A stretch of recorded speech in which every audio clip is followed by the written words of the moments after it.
Chancellor Peterson, President Naylor, convocating students, members of the Governing Council, fellow honorees, ladies and gentlemen, I am deeply grateful and humbly accept the honor of Doctor of Laws conferred upon me from the University of Toronto, the highest ranked school in Canada and one of the top universities in the world.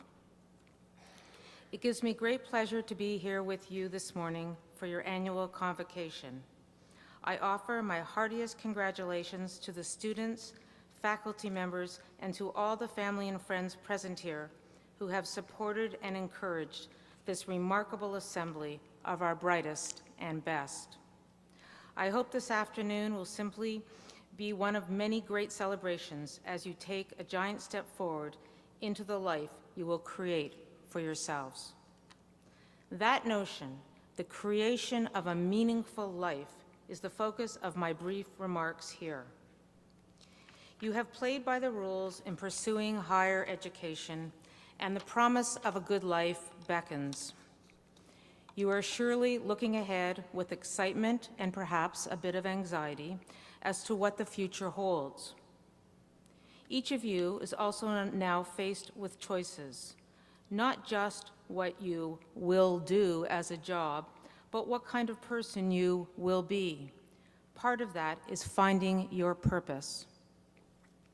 That may seem like a contradiction on graduation day. Perhaps many of you feel you have already found your purpose. After all, you have invested so much to achieve your degree. Surely your purpose is to be a social worker, nurse, or accountant. But I think we all recognize that there is more to it. Ralph Waldo Emerson wrote, "The purpose of life is not to be happy. It is to be useful, to be honorable, to be compassionate, to have it make some difference that you have lived and lived well." I agree with that sentiment, but there's a wonderful twist. I believe that living with purpose, with honor, and with compassion are the keys to a meaningful life. And a life full of meaning is in turn the surest route to great happiness. So how does one achieve this? When we look for paradigms of meaningful lives, we might think of Gandhi, Mother Teresa, or Jonas Salk, people who gave to an ideal beyond the self.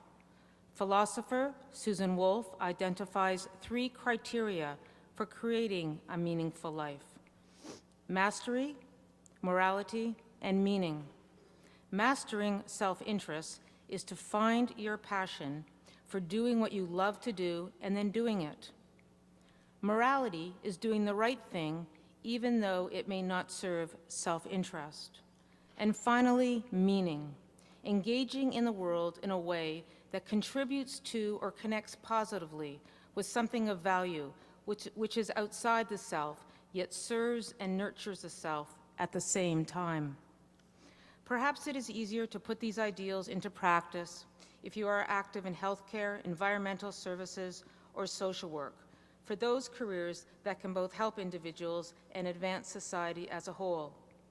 But these ideals are, I firmly believe, worth pursuing and achievable no matter what your occupation may be. On a personal note, I've had the privilege in my professional life to work providing support and services for society's most vulnerable. Thanks to my husband, Sheldon Inwintash, and his unwavering commitment to the field of social work, we have been able to concretely support the pursuit of social justice through the Factor Inwintash Faculty of Social Work. By social justice, I mean equal economic opportunities along with political and social rights consistent with a just society. And social workers, for their part, aim to champion the rights of society's most at-risk members, from children to homeless people to the physically disabled. For those of you here today who will continue that mission, I say thank you and bravo.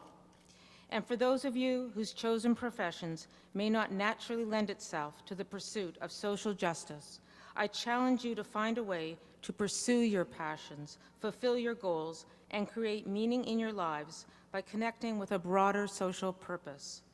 Each of you, after all, has been gifted with the ability and the opportunity to pursue higher education, and in turn, that gift puts an obligation on you to give back and help others. There are so many opportunities, so much need. Give back, not just because it will create a world that is fairer and more just for all, but because it is the one way that I know to build a meaningful and truly fulfilled life. Thank you again for this honor, and best wishes for a meaningful and happy future. Thank you.